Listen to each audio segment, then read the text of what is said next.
Assalamualaikum warahmatullahi wabarakatuh. Selamat pagi semuanya. Apa kabar hari ini? Alhamdulillah baik semua ya. Nah, hari ini kita akan membahas kisi-kisi akidah akhlak untuk PTS, penilaian tengah semester. Oke, sebelum kita mulai membahas tentang kisi-kisi, alangkah baiknya kita berdoa terlebih dahulu ya. 1, 2, 3. A'udzu billahi minasyaitonir rajim. Bismillahirrahmanirrahim. Raditu billahi rabba wa bil islami dina wa bi Muhammadin nabiyya wa rasulah. Rabbi zidni ilma warzuqani fahma. Amin. Nah, apakah anak-anak sudah siap untuk membahas kisi-kisi hari ini?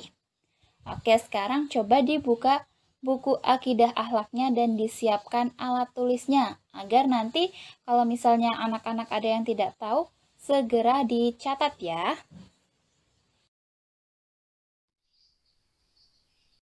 Oke, sekarang kita mereview dulu, mengulang kembali materi yang sudah kita pelajari. Yang pertama kita mereview tentang kalimat thayyibah. Apa itu kalimat thayyibah? Kalimat thayyibah adalah kalimat yang baik yang harus kita ucapkan di setiap keadaan apapun. Nah, kalimat thayyibah secara bahasa adalah perkataan yang baik. Ada beberapa kalimat thayyibah. Nah, salah satunya yang sudah kita pelajari adalah kalimat thayyibah subhanallah dan masya Allah.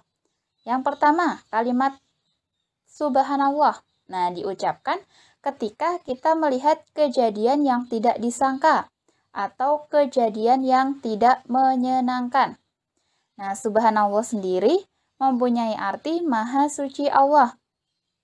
Sedangkan yang kedua, kalimat masya Allah diucapkan ketika kita melihat peristiwa yang indah sesuai dengan keagungan Allah. Nah, kalimat masya Allah ini mempunyai arti jika Allah menghendaki.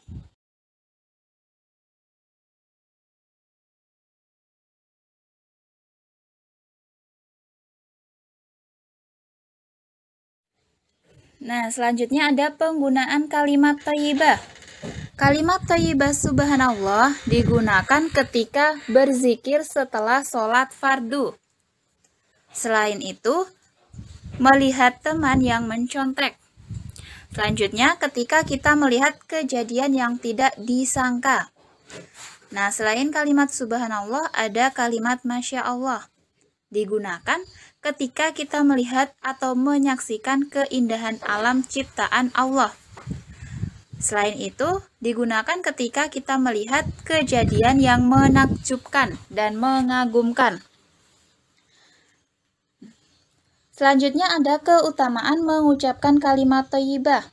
Nah, antara lain, yang pertama dapat menghapus dosa. Yang kedua dapat mengangkat derajat. Yang ketiga terhindar dari neraka. Dan yang keempat membuka pintu surga. Nah, selanjutnya, kemarin kita sudah membahas mengenai Asmaul Husna. Apa itu Asmaul Husna? Asmaul Husna adalah pengenalan sifat-sifat Allah Subhanahu wa Ta'ala.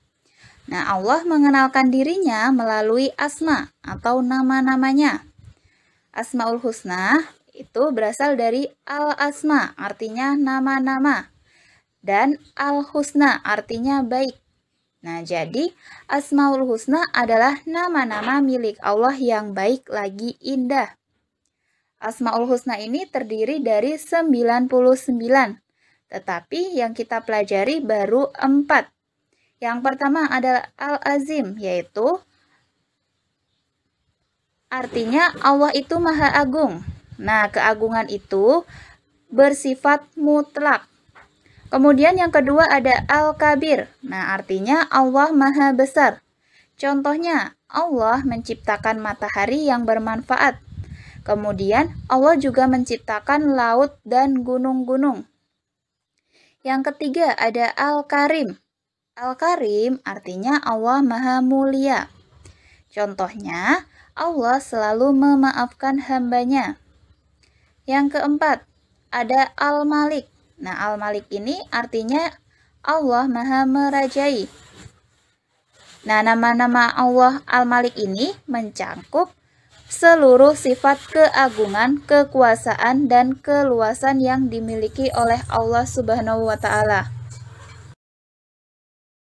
Oke, kita selanjutnya akan membahas fungsi Asmaul Husna.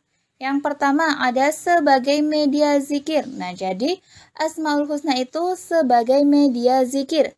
Yang kedua sebagai media pengenalan terhadap Allah Subhanahu wa Ta'ala.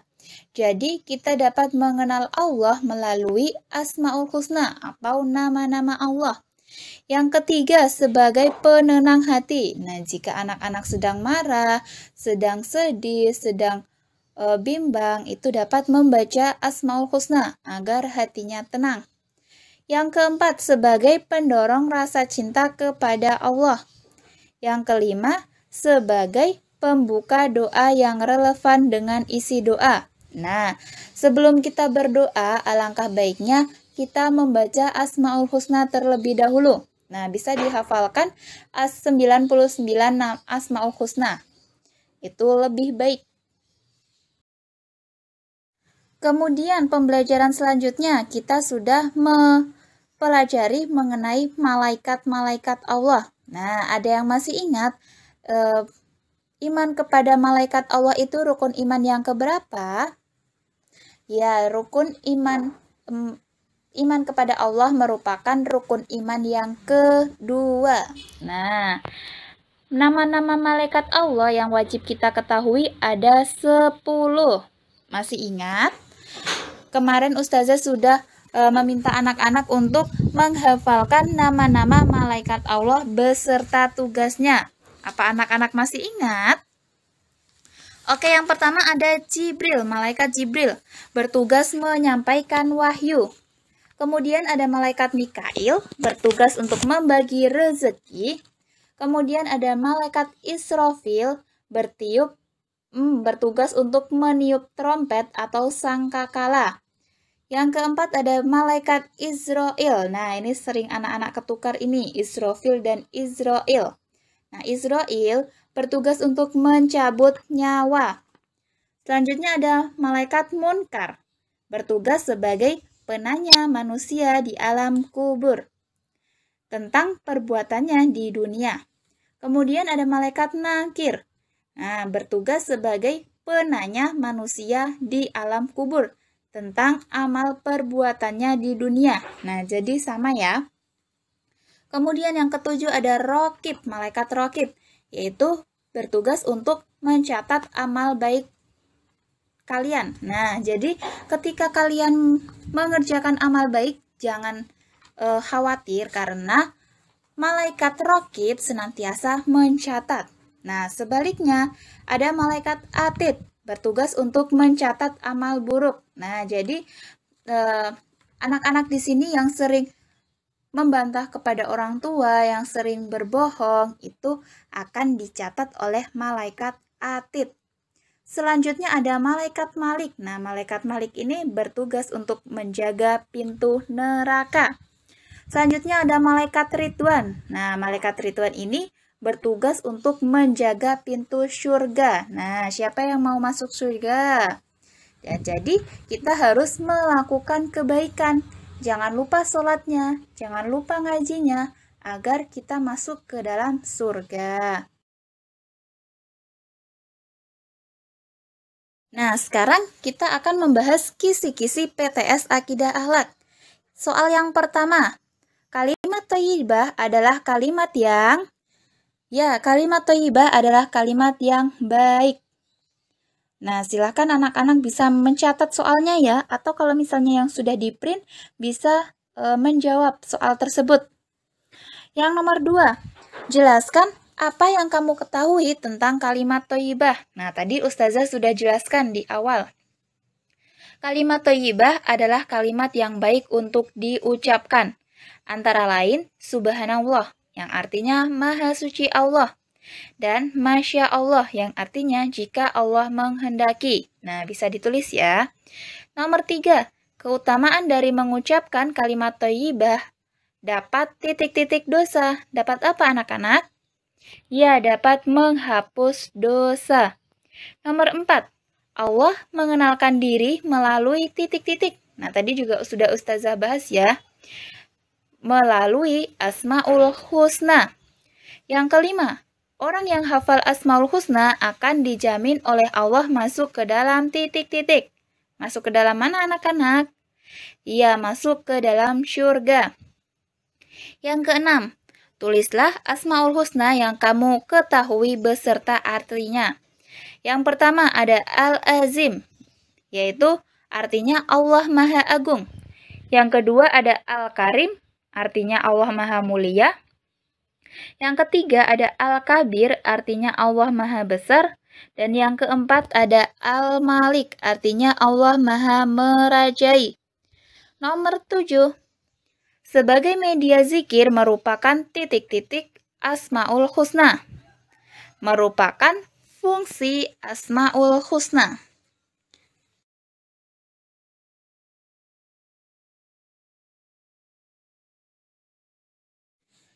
Yang nomor 8, sebutkan dan jelaskan fungsi Asmaul Husna, yaitu sebagai media zikir, sebagai media pengenalan terhadap Allah, sebagai penenang hati, sebagai pendorong rasa cinta kepada Allah, sebagai pembuka doa yang relevan. Nomor 9, malaikat merupakan titik-titik Allah. Nah, malaikat itu merupakan makhluk ciptaan Allah. Yang ke-10, rukun iman yang kedua adalah iman kepada titik-titik. Ya, iman kepada malaikat Allah. Selanjutnya, malaikat Ridwan bertugas untuk menjaga titik-titik. Ya, malaikat Ridwan bertugas untuk menjaga pintu surga. Nomor berapa tadi anak-anak? Nomor 12. Malaikat merupakan makhluk yang paling titik-titik dan diciptakan dari titik-titik. Nah, malaikat itu merupakan makhluk yang paling taat. Kenapa bisa dikatakan makhluk paling taat? Karena malaikat itu tidak pernah membantah kepada perintah Allah sedikit pun. Nah, beda ya dengan manusia. Manusia itu ada yang menjalankan perintah Allah, tapi ada juga yang melanggar perintah Allah. Kemudian, malaikat itu diciptakan dari apa? Iya, malaikat itu diciptakan dari cahaya. Nomor 13. Sebutkan dan jelaskan sifat-sifat yang dimiliki oleh malaikat. Yang pertama, malaikat itu tidak makan. Malaikat itu tidak minum. Yang kedua, malaikat itu tidak memiliki hawa nafsu. Kemudian, malaikat itu tidak menikah dan tidak berketurunan. Kemudian, malaikat itu tidak tidur. Nah, malaikat itu selalu berzikir kepada Allah. Nah, beda ya dengan manusia ya. Kemudian nomor 14, cara beriman kepada malaikat yaitu ya dengan meyakini bahwa malaikat itu utusan Allah. Nomor 15, jumlah malaikat yang wajib kita ketahui adalah titik-titik malaikat. Berapa yang wajib kita ketahui? Iya, ada 5. Kok 5? Ada 10 malaikat. Nah, ayo. 10 malaikat ya, jangan ditulis 5, jangan ditulis 15. Karena yang wajib kita ketahui itu ada 10. Oke, sampai di sini ada yang ditanyakan anak-anak? Oke, tidak ya. Kalau misalnya ada yang ditanyakan, silahkan bisa menghubungi Ustazah. Oke, pembelajaran kita sampai sini, membahas kisi-kisi tentang PTS Akidah Akhlaknya sampai sini dulu. Ada kurang lebihnya Ustazah mohon maaf yang sebesar-besarnya. Sebelum kita tutup, sebelum kita akhiri, alangkah baiknya kita tutup dengan doa agar pembelajaran hari ini menjadi berkah, menjadi pembelajaran yang bisa kita ingat, yang bisa kita ambil hikmahnya. Sikap berdoa. Berdoa mulai. A'udzu billahi minasyaitonir rajim.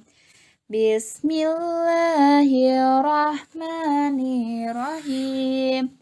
Subhanakallahumma wa bihamdika asyhadu an la ilaha illa anta astaghfiruka wa atubu ilaik.